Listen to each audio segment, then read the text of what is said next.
खैबर पख्तूनख्वा में गैर कानूनी अफगानों को तहफ़्फ़ुज़ दिया जा रहा है। कौमी सलामती पर कोई सूबा अपनी पॉलिसी बनाकर नहीं चल सकता।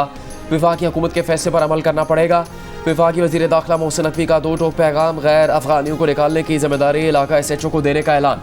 कहा SHO अपने अपने इलाकों में मुकीम गैर कानूनी अफगानों को निकाले। जितने भी हमले हो रहे हैं उनमें अफगान मुलविस है। हमारा सारा फोकस एक चीज़ पर है कि गैर कानूनी रिहाइश पजीर अफगान को वापस भेजे।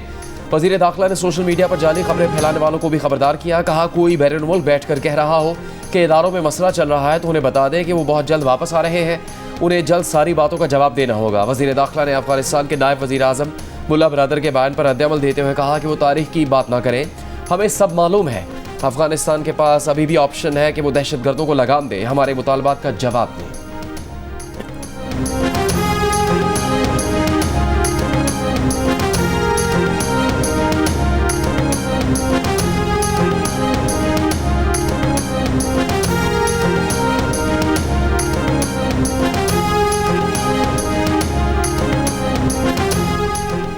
पंजाब के शहर तलागंग से अफगान दहशतगर्द कासिम उर्फ हसन गिरफ्तार। सिक्योरिटी हुकाम की जानिब से जारी की गई वीडियो में गिरफ्तार दहशतगर्द ने कहा कि वो साल पहले अफगानिस्तान से लकी मरवत पाकिस्तान में आया। सरदरगाह में 2025 में तालिबान कमांडर अरमानी के साथ मुलाकात हुई। तालिबान कमांडर अरमानी ने उसे जिहाद की दावत दी। कमांडर ने फौजी किला पर फिदाई करने की गरज से रेकी कराई, लेकिन मुनासिब मौका न मिलने पर वो हमला न कर सका। गिरफ्तार दहशतगर्द ने कहा कि वो सितंबर में पंजाब चला गया, जिसका मकसद लड़के तलाश करना और तंजीम में शामिल करना था।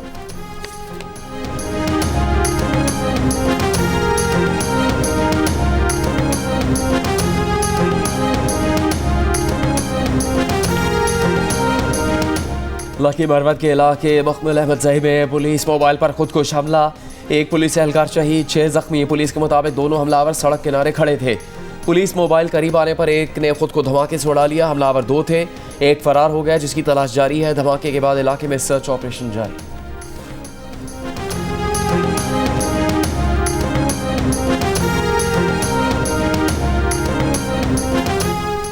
कराची में रेंजर्स की तैनाती मजीद 1 साल के लिए बढ़ा दी गई। रेंजर्स इंसदाद दहशतगर्दी एक्ट के तहत इख्तियारात के साथ पुलिस की मामलत जारी रखेगी।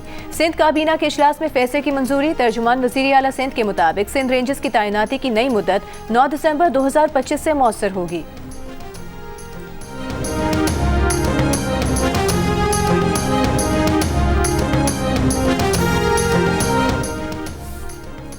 कराची में नीपा चरंगी के करीब मैनहोल में गिरने वाले 3 साला बच्चे की लाश 14 घंटे बाद मिल गई।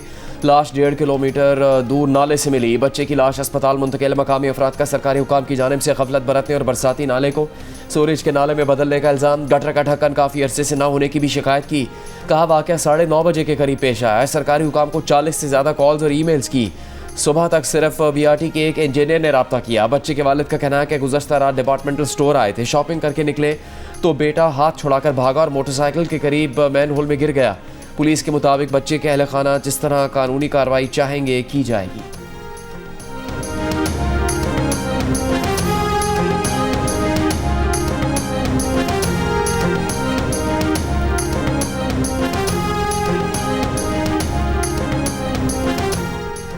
सियासत आने जाने वाली चीज़ है। इंसानी जान ज़्यादा कीमती है। जिसने गफलत बरती उसके खिलाफ कार्रवाई होनी चाहिए।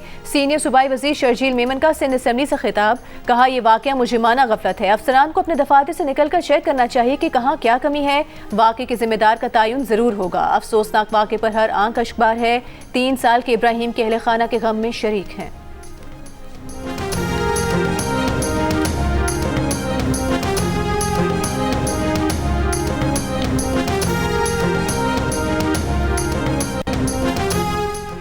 जमात इस्लामी ने बच्चे के गटर में गिरकर जाम होने के वाक़े पर मेयर कराची पर तनकीद की है। अमीर जमात इस्लामी कराची मुनम ज़फ़र ने कहा कि इस वाक़े का बड़ा अलमिया यह है कि मेयर कराची के ACDC ने टाउन चेयरमैन के फ़ोन का जवाब तक नहीं दिया। अमीर जमात इस्लामी हाफिज़ नईमुर रहमान ने कहा कराची में बच्चों के गटर में गिरने के मुतादिद वाक़यात हो चुके हैं। मेयर कराची ने सारे इदारे अपने कब्ज़े में रखे हुए हैं।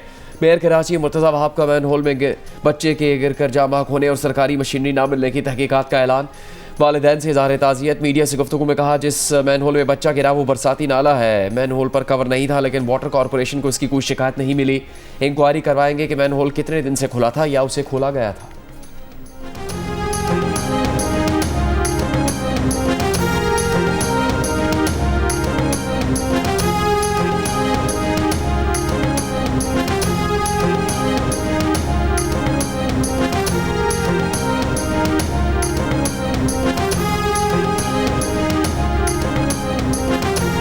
इंसदाद दहशतगर्दी अदालत रावलपिंडी का शौकत खानम अस्पताल और नमल यूनिवर्सिटी के अकाउंट्स बहाल करने का हुक्म। अलीमा खान के खिलाफ 26 नवंबर के एहतजाज पर दर्ज मुकदमे की समाअत के दौरान प्रोसिक्यूटर ने कहा अस्पताल के अकाउंट्स मुंजमद करने की कोई तहरीरी दरखास्त दायर नहीं की गई थी। अलीमा खान के ज़ाती बैंक अकाउंट फ्रीज करने के लिए उनका शनाख्ती कार्ड नंबर स्टेट बैंक को अरसाल किया गया था, जिसके बाद स्टेट बैंक ने उनके शनाख्ती कार्ड पर दर्ज सारे अकाउंट्स बंद कर दिए। प्रोसिक्यूशन को शौकत खानम और नमल यूनिवर्सिटी के अकाउंट डी फ्रीज करने पर कोई एतराज नहीं।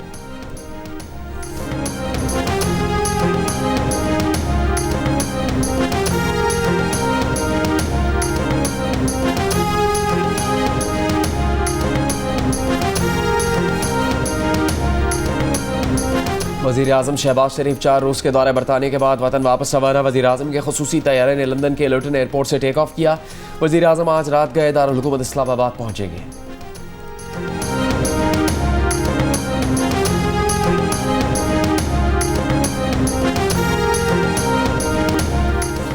मुसाफिरों को ऑफलोड किए जाने की खबरें बेबुनियाद हैं। अवाम बेबुनियाद खबरों और प्रोपेगेंडा से परेशान ना हों। डायरेक्टर FIA लाहौर की प्रेस कॉन्फ्रेंस। कहा कि जिनकी दस्तावेज़ात जाली थी उनको रोका गया। अक्सर मुसाफिरों को यूरोप ले जाने का झांसा दिया जाता है। मुख्तलिफ लोग बैरून मुल्क जाकर भीख मांगने लग जाते हैं।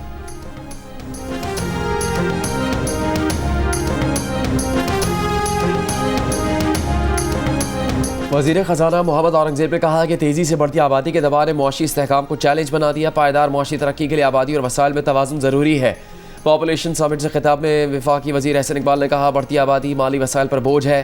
NFC को सर्विस डिलीवरी के साथ भी लिंक करना चाहिए। सेनेटर शहरी रहमान ने कहा आबादी में इजाफा, पानी की किल्लत और मौसमियाती तब्दीली बड़े चैलेंज हैं। पाकिस्तान में पानी ज़ख़ीरा करने के लिए कोई भी बड़ा डैम नहीं बनाया गया। आबादी से वाटर सिक्योरिटी और फूड सिक्योरिटी जुड़ी है।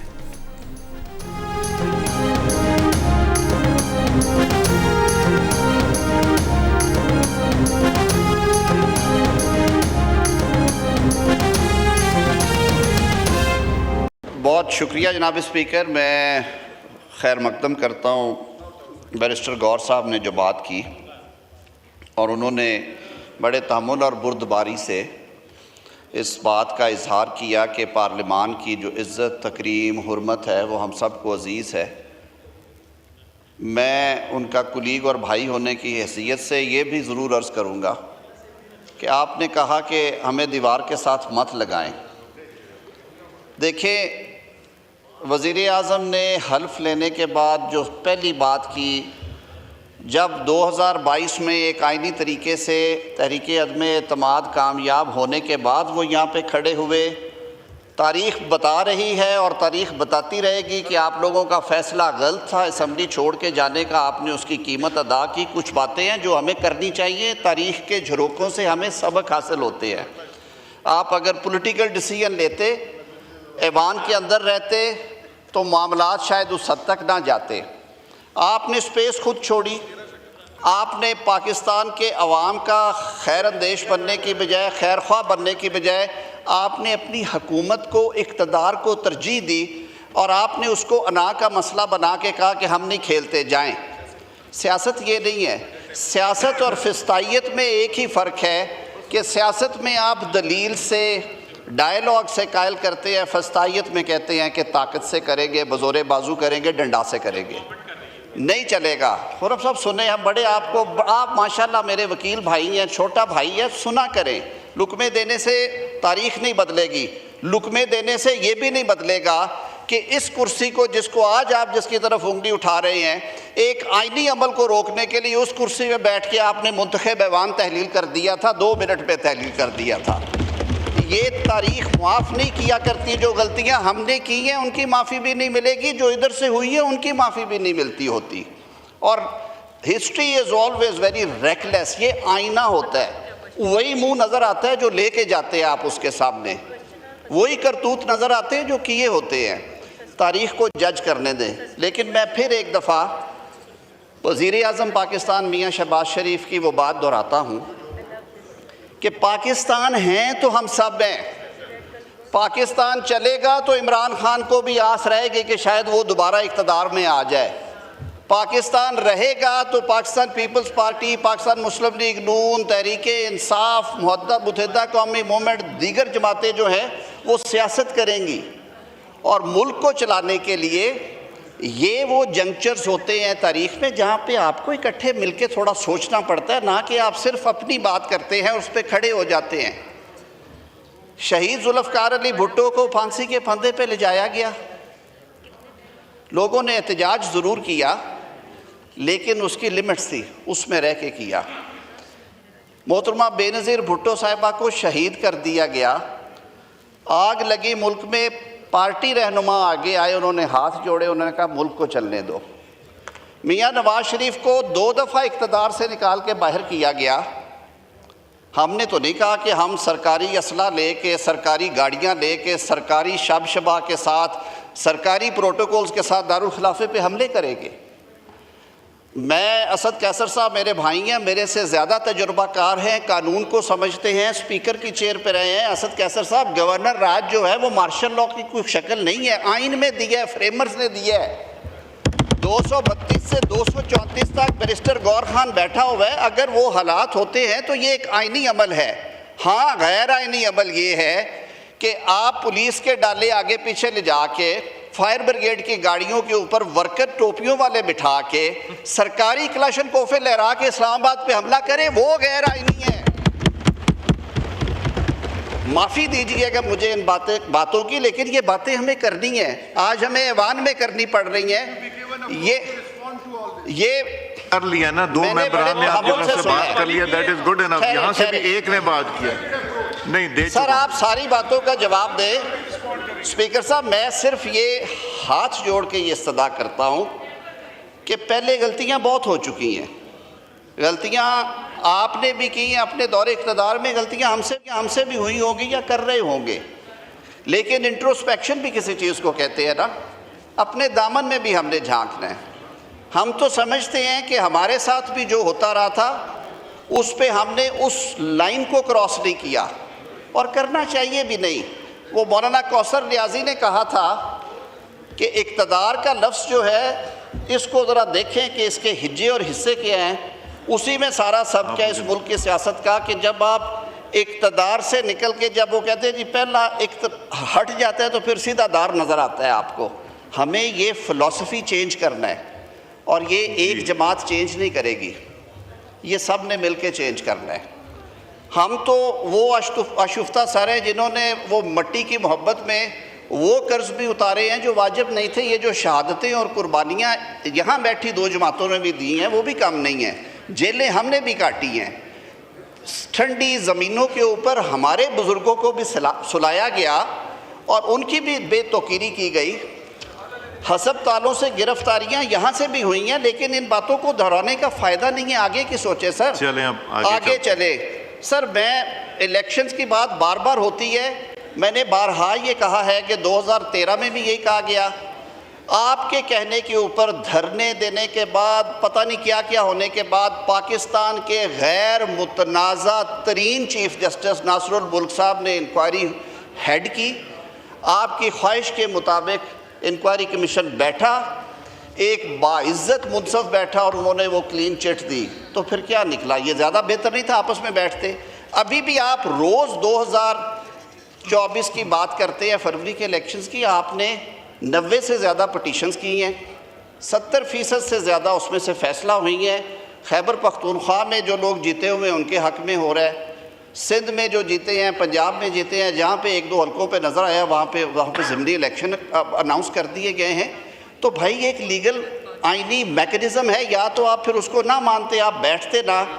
तो खुदा के लिए इस मुल्क का सोचें। 25-26 करोड़ लोग इस मुल्क में बसते हैं, आने वाली नस्लें, जो बच्चे बैठे हुए थे, ये क्या सबक लेके जाते हैं?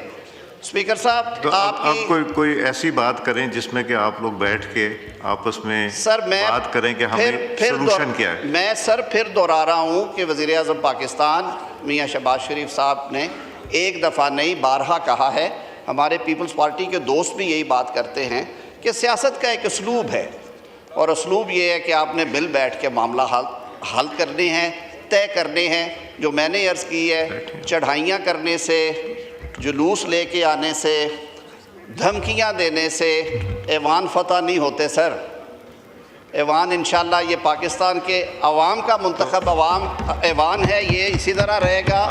हम सर हाज़िर हैं, आप जब बुलाएंगे हम आएंगे, आपकी जो हदायत होगी उस पर अमल होगा। ये हुकूमत की कमेटी। अब आप लोग ज़रा बैठ जाइए, आज ही बैठ जाइए, ज़रा इनसे बात कीजिए ताकि असद साहब आपने भी बात की, गौहर साहब ने भी बात की, नूर आलम साहब ने भी बात की, आज़म साहब और रफ़ीउल्लाह साहब ने, मेरा ख्याल है गुफ्तगू बहुत हो गई है और हर एक ने एंड में बात एक ही की है कि जी बैठें, बैठ के बात करें, मुल्क के मसाइल हल के। अब हम क्वेश्चन आर पे आ जाते हैं जी।